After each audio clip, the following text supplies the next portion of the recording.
We've landed in Islamabad. Play the theme music.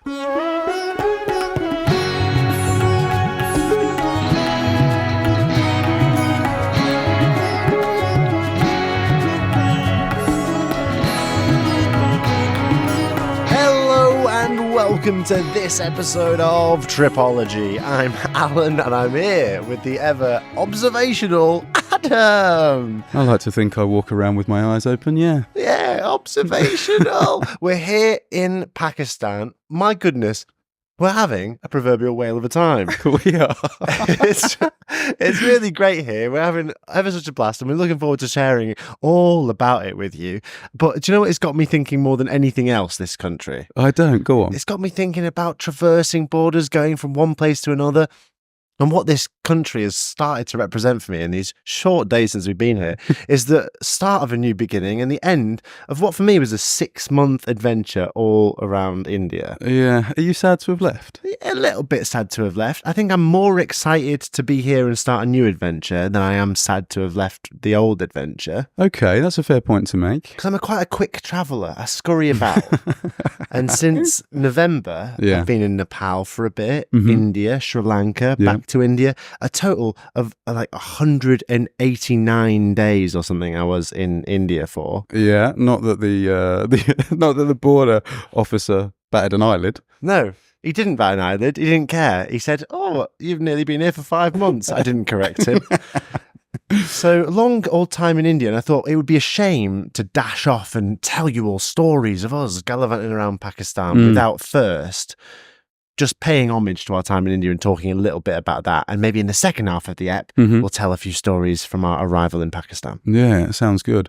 Regarding the amount of time you've spent in India, 6 months is a bloody long time. We've already said very explicitly on the podcast, we're incredibly lucky to have been in India for such a long time because it's far longer than most people ever get to visit it for. Yeah. Do you think that you stayed in India for the entirety of your visa just because you already had that amount of time allowed? It's just a prescriptivist thing. Maybe, yeah. Like, were you ready to leave earlier than you did? Yeah, I saw that visa as just an instruction. When it said 180 days on it, I just thought, well, I guess that's me then. It's the longest time I've ever spent in a country without working in it.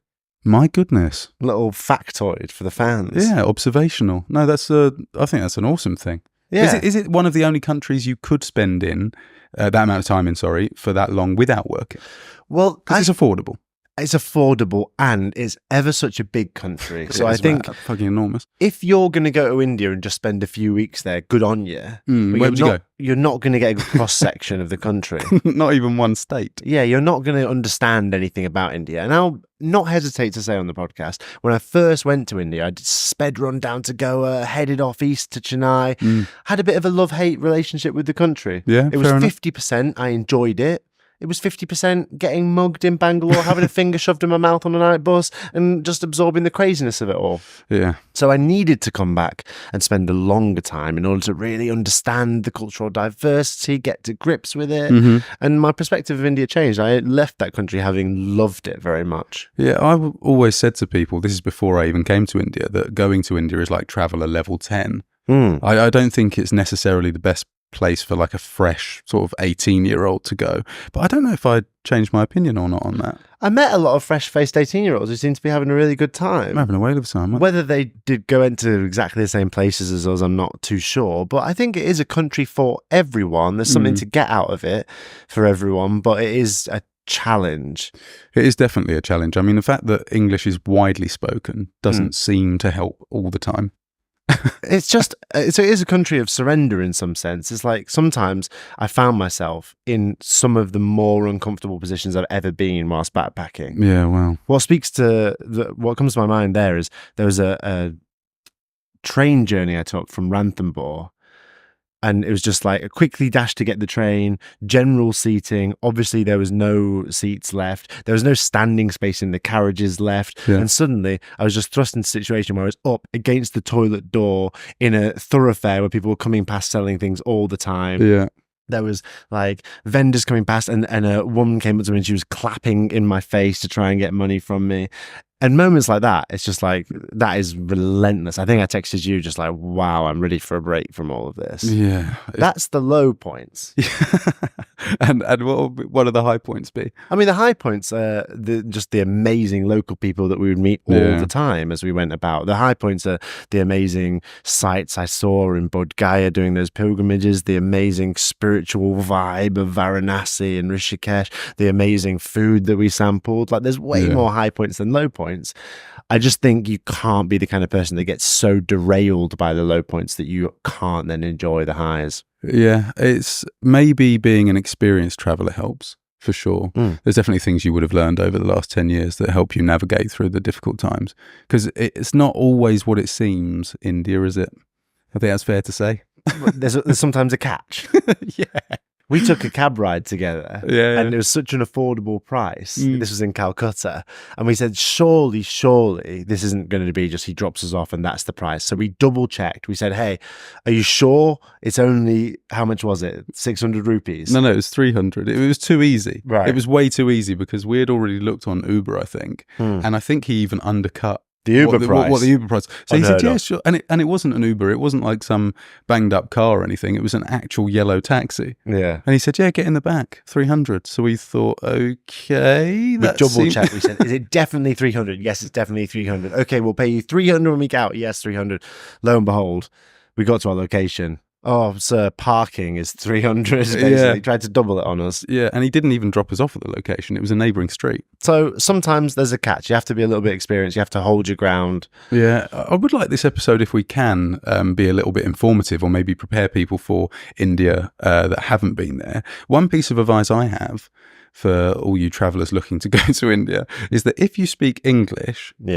and you are speaking English in India and you're being misunderstood, you should try to maybe do the most inoffensive Indian accent you can, but repeat what you've said in a much more simple way. You're a big advocate of that. I have seen it work for you. I don't think you've ever seen me do that. Could I do it on the podcast? I just become more Mancunian, if anything, when I'm trying to make him understand. I've one experience I had was in Delhi. I was getting my hair cut in Delhi. And the guy that was cutting my hair, it was in actually quite a nice salon, if you don't mind. And I was sitting there getting my hair cut. I'd showed the guy pictures. Unfortunately, the guy that I liaised with at the beginning was the owner, who spoke exceptional English. But the guy who cut my hair didn't speak a word of English. So I was like monitoring what he was doing. I'm a little, you might not get that from the way my hair looks at the moment, but I do like a nice haircut. I'm a bit funny about it. I've offered. You're good at it. Thank you. Check the reel on Instagram. But I do like to coach barbers through the haircut just so I get exactly what I want. And I could see he was nearing the end of the haircut. He was really happy with his work. You could see that about him. But the two sides were very different heights. So what we're talking about, guys, is like a fade, right? It's similar to a fade. I could tell that one fade started right up the top of my head and one on the other side was quite down at the base of your neck. Quite a lot lower. Yeah. So I was trying to communicate to him to say the two sides of my head aren't the same. You were trying to communicate to him, you are a shit hairdresser. And I was just getting absolutely nowhere. I was even using my fingers and putting them on either side of my head to try and sort of give him some idea of what I might be talking about. And in the end, he got so flustered, he called the wife of the guy who owned the store over, and she spoke really good English as well. She said, yeah, sorry, what's the problem? I said, I don't think the two sides are exactly the same. She said, don't worry, I'll deal with it. And she shaved her own head. She got the guy's attention and she said, two sides not same. And I was like, that okay. He understood immediately and corrected it. Wow. And it was identical on both sides. So I apologize for that crude accent, but I think we've all learned a valuable lesson. She's just repeated exactly what I said in simple terms with an Indian accent, and he knew exactly what she was saying. Oh, I like that story. And I came out of it with a good haircut. Well, there you go. So sometimes just make an effort.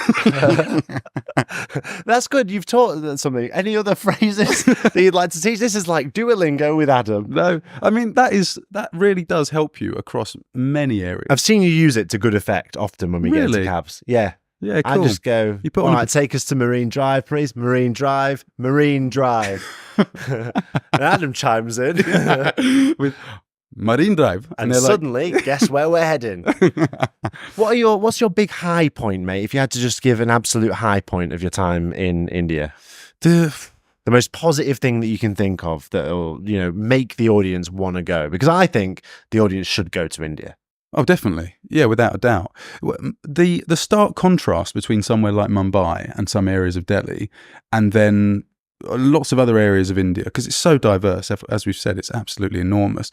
And then up in the mountains in Uttarakhand and also Himachal, I really needed mountains again after my time in Canada. Yeah. And I loved walking around. It's far more lush and sort of green than I was expecting up there.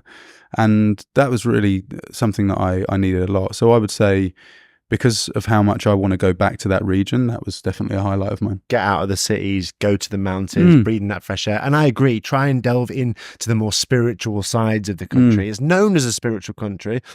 It's very easy to get all bunkered down with all the city and the Bollywood and the hoi polloi of it all. So that would be my recommendation. What I'd like to do, I've been thinking a lot about my time in India, and we spent some time apart as well. There's some hypothetical situations I've been thinking about that definitely didn't happen to me, but I'd like to ask you about them in an item we call Tripological Reasoning. Tripological Reasoning. Tripological reasoning, driving me insane. Oh, what would you do? Tripological Reasoning, a hypothetical traffic situation that definitely didn't occur. And if you're listening to this on 1.5 speed. Yeah. So let me tell you, what would you do if you wanted to get from A to B in India and it was a sweltering hot day? Okay. You go to book a bus and there's two different types of bus available. Okay. There's an AC seater or a non-AC sleeper. The bus ride is 8 hours. They both go through the night. It's a really hot day. Which one are you taking? They go through the night. Okay, so it's non-AC sleeper or AC seater. That's right. So you've got AC, nice on a hot day, but you will be sat down in a seat. Or you can forgo the AC, but you get a nice bed to sleep in on the bus. They must be a different price, aren't they? Sorry, roughly the same price. Okay. The AC on the seater makes up the cost of the non-AC sleeper. I would probably, knowing me, go for the non-AC sleeper. Adam, I hate to say, I did the same thing. And do you know what? It was the worst decision of my life. Because I got on into the bus and shut my curtain. Yeah. It was the hottest I've ever been. Wow. Ever. And I've been in a blanket in the Sahara. Yeah. I mean, I was just completely soaked. Shit. I was poking my head out the window trying to get some air. I ended up sleeping just completely naked on the sleeper bus, but with the curtain drawn. It was the hottest, most uncomfortable journey I've ever been on. 8 hours just sweating it out. It was truly vile. Yeah, it was really bad. What were the other people on the bus doing as well? Everyone was suffering. No one else was on the bus because no one would make that decision. Everyone was like, "Oh my god, this is brutal." There was one other foreigner. She was dying. I think she might have passed away by the end of the journey. That's not fun. Rest of this. Yeah. It was terrible. Oh and my god. So you didn't get any sleep anyway. I mean, maybe that should be the thought process here. Is am I likely to get any sleep if I'm on a non-AC bus going through India? It was just ruthless because it was tolerable once the window was open and we were moving. You sure? But by that point, I was so the sweat, and then all that happened was the sweat dried, and then I'm just too uncomfortable to sleep. Oh god! And then you put all your clothes back on when you get off as well. Yeah, man, it was grim. So since that point, I just took AC seaters everywhere I went, even if there was an AC sleeper available. Out of principle. You're a man of your word. Yeah. So AC seater, man, definitely in the hot summer. Yeah, it's really difficult to get across to people just how hot it is in some parts of India. Have you got a hypothetical for me? Yeah, I've got a little cheeky one. Go on, which then. Definitely didn't happen to me. Yeah, almost around the same time. Okay. So imagine you're sitting at the back of a bus, the very, very back row. So I think typically you can imagine 2 seats on either side, right? Or the whole way down. And then across the back, there's 4 or 5 seats, isn't there? Yeah. I am right in the corner up against the window. No. Or you are in this situation. Yeah. Because it didn't happen to you. And the lovely gentleman next to you who takes an interest because you're the only white guy on the bus, and he's sort of saying, "Oh, have you got Instagram? What are you doing here? I'm a student studying software engineering or something usually." And then we have a little chit chat. You have a little chit chat with him. He's a really lovely guy.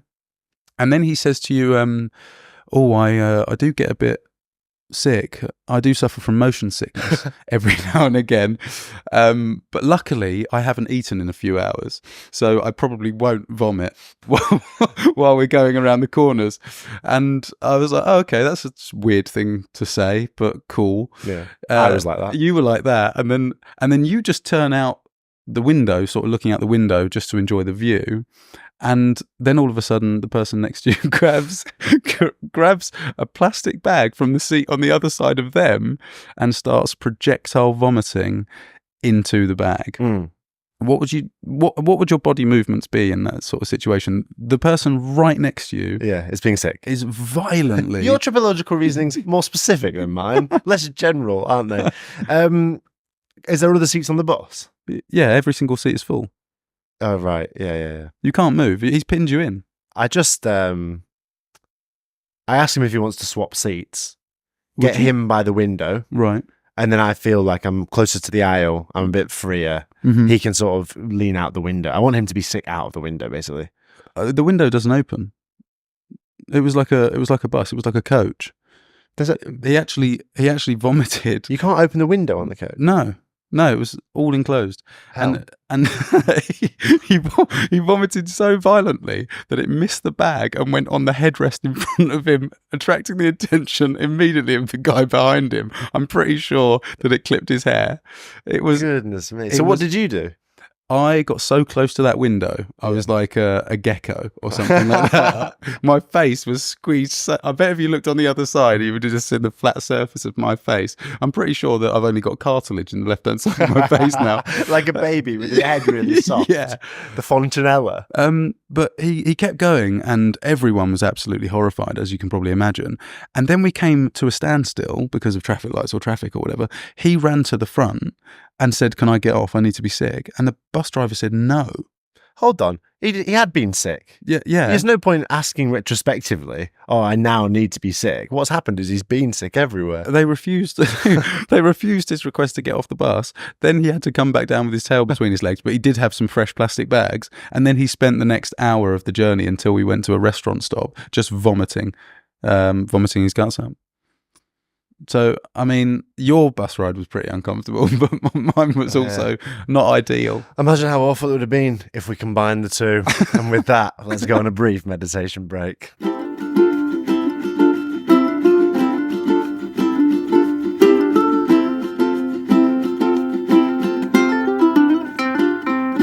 Like a hot pile of vomit on a sweltering day, allow your conscious mind to return into your brain as we hear Adam and Alan in Islamabad, Pakistan. We arrived, we're here. Adam, what were your thoughts about Pakistan prior to arriving, and how have they been subverted by our experiences here? I don't know whether I had very specific preconceived ideas about Pakistan. I did. I think Pakistan's often considered a place where it's just less travelled by travellers on accounts of there's a weird notion that it's somewhat kind of dangerous or difficult to travel, or there's no infrastructure for travellers there. Having said that, we are also connected to people in the travel industry who have been here. So maybe we're not like every person you meet on the street in the UK where you'd say, "Oh, do you want to go on holiday to Pakistan?" They'll go, "I didn't even know you could go on holiday there." Yeah, I'm just saying a lot of people listening to this podcast might hear Pakistan and it might conjure up an image of somewhere that's not necessarily like one of their hot travel destinations. Yeah. But I'll say this, perhaps it should be. I think it definitely should be from what we've seen so far. I'll go on record and say, if you're visiting India and you're like us, you don't have a determined return flight home, you're just exploring the area, definitely go to Pakistan. Yeah. If you are interested in sort of South Asia as a region, I would highly, highly recommend going to Pakistan because it is probably nothing like you think it is. Yeah, one of the friendliest countries I've ever been to. And I've been to Nepal, which is a country that's basically just friendly and beautiful. It's actually so friendly sometimes that you feel like you're on a television show. Well, I've been meaning to talk to you about that. And there's like people following you around, just offering you things for free, and I mean, it just doesn't. Well, let's get into that. Let's start at the beginning. The visa, quite easy to obtain, really. I think so. A few questions online. You get something called an ETA, Electronic Travel Authorization, something like that. Yeah. And then but as soon as we submitted it online, came back within 40 seconds. Yeah, I mean, let's make no bones about it. Rather cumbersome. A little bit of a cumbersome process. Yeah. I had to give my father's name, my mother's name. I had to tell them a little bit about what Your profession, and all that stuff. But easy enough once you do it. Pay the money, get the visa, go through the border. Oh, you've got an ETA. I'll stamp your passport into Pakistan, no problem. Let's just take a moment to talk about that. It was so quick, so smooth. It was absolutely stress-free going to the border. When we arrived at the airport, we were the only two people at the sort of kiosk thing, the desk, and one of the easier, friendlier border crossings. Hello, hi, what are you doing here? Yeah, all right, give us your passport. There you go, have a nice time. Absolutely, man. Loved it. I was proud of myself because I'd done some pre-planning prior to coming to Pakistan. So at the airport, I had all the necessary apps downloaded. So Uber alternatives, I was able to use in Drive, a good app, Careem, another good one, to whisk us straight to a hostel. Not everyone's lucky enough to have a tech guy in the team like you are. Nice hostels in Pakistan. Yeah, specifically in Islamabad, we stayed at a very nice one, wouldn't it? Incredibly friendly. I'd go on record and say if you're in Islamabad, stay at Coyote Den. Coyote Den, definitely do it. Lovely. It's like kind of a 3-story house, isn't it? Couldn't do enough for us. No, that's been converted. Lovely roof terrace, loved that. And yeah, you can rent motorbikes actually through that hostel as well, so check them out. Day one, my expectations and feelings about Islamabad were immediately kind of subverted, bolstered the fact that it's actually a beautiful place. Just driving through, even driving from the airport and then driving from the hostel in the morning to where we were going that day, no beeping, no honking, very little trash, incredibly clean, incredibly safe vibe on the streets. I think because India will always have a place in my heart, and I love it to bits, and I will continue to go back there for years to come. I'm sure I'm going to spend a lot of time in India over the coming years. But it is so crazy going from that environment to then Pakistan, which is just next door. Yeah. But driving down the roads is like someone's turned the sound off. Do you think it's quieter because we've just come from India? I think that's what I'm trying to get at. Yeah, it would be less jarring if you came from the UK. Yeah, the contrast is obviously is enormous compared to India, but yeah, it was so peaceful. Even though there were as many cars on the highway, you could have heard a pin drop. It was amazing. Absolutely, so peaceful. We spent our first day going to this mountain that overlooks the city. Yeah, so absolutely beautiful, hey? Yeah, really lovely little hike up through the woods. Damiko, it's called. Yeah. Yeah, and then we went to a mosque as well. Beautiful mosque, actually. Yeah, Faisal Mosque. Absolutely amazing. Enormous. We were just greeted like, not, India, again, love the place. But there, you're sometimes treated like a little bit of an alien. Yeah, I think that's You're fair regarded like, oh my God, I've never seen anything like you. Can I have a picture? Where are you from? Yeah, you should be aware if you've never been to India and you are sort of a white European or North American or Australian, New Zealand, whatever, you will get stared at, and it will become uncomfortable sometimes. And often most of the time, 99% of the time, it's done with love. It's beautiful. It's an enjoyable interaction. Intrigue, interest, that kind of thing. Here, Pakistan, I've noticed the much less of that kind of intrigue. Like at Faisal Mosque, I rocked up. A woman turned to me and said, "Are you foreigners?" I went, "Yeah." She went, "I hope you have a really great experience." And she walked off. She ended the interaction.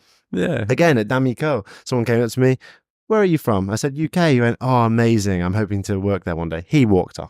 Yeah. People end the interaction. Yeah, it is really different. I feel, what are the sort of words I'm trying to use here? I do feel like we're oogled at when you're walking around India. And here, it's almost like people might notice that you're not from here, but I don't think they really mind. They're interested in why you might be here from time to time. But other than that, people are just living their lives. They're just going about their day, and I think they find it lovely that you're interested in their country to come here and learn. Yeah.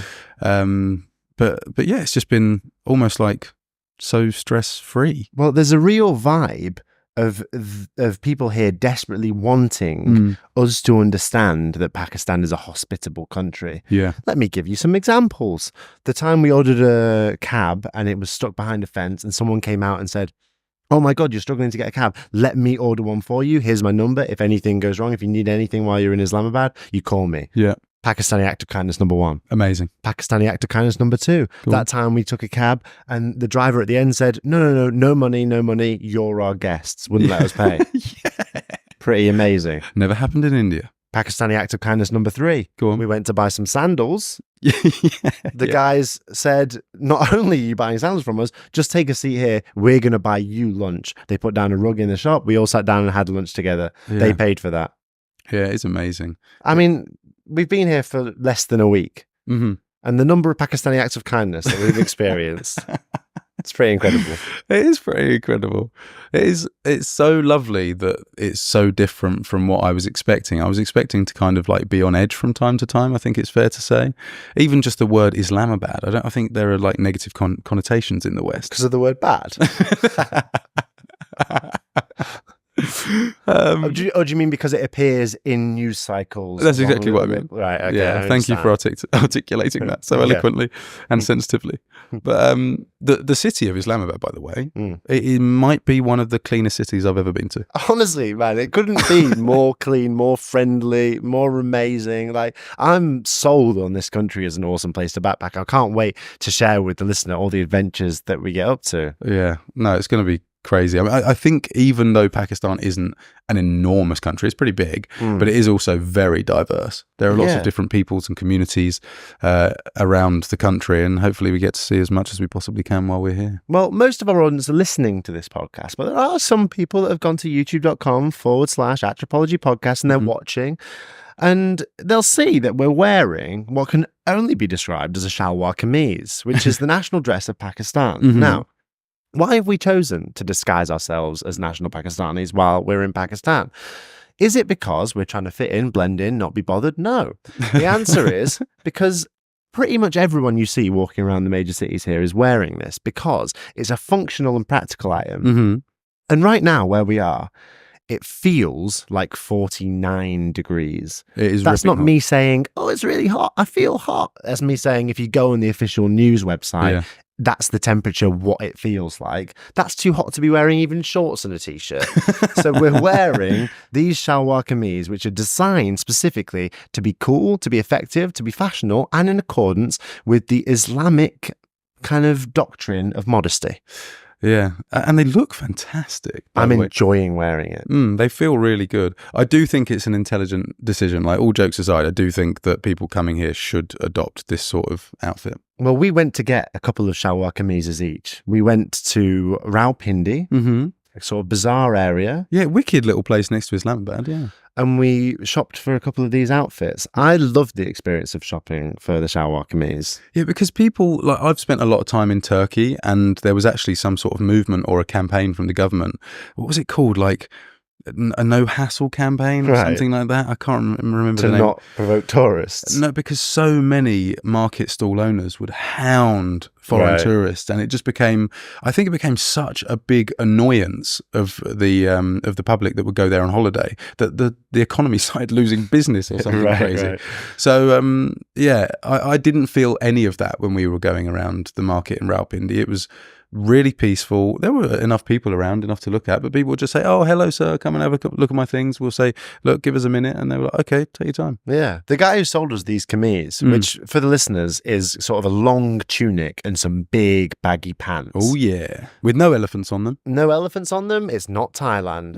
Anwar, shout out to Anwar, fan of the pod. He sold us these kameez. He basically, it was like a bespoke personal shopping experience. I don't like shopping for clothes. He looked at us in the eyes and went, "You look like a nutmeg. You look a cardamom." Well, you got cardamom, didn't you? Yeah, I got cardamom and silver grey. That's the one I'm wearing at the moment. Thanks very much. Yeah, and it was just nice, wasn't it? He just bagged them up. Yeah, measured us up. And it's cool. Yeah. I feel happy in this. And so when you see us over the next few weeks, we'll be wearing these kameez.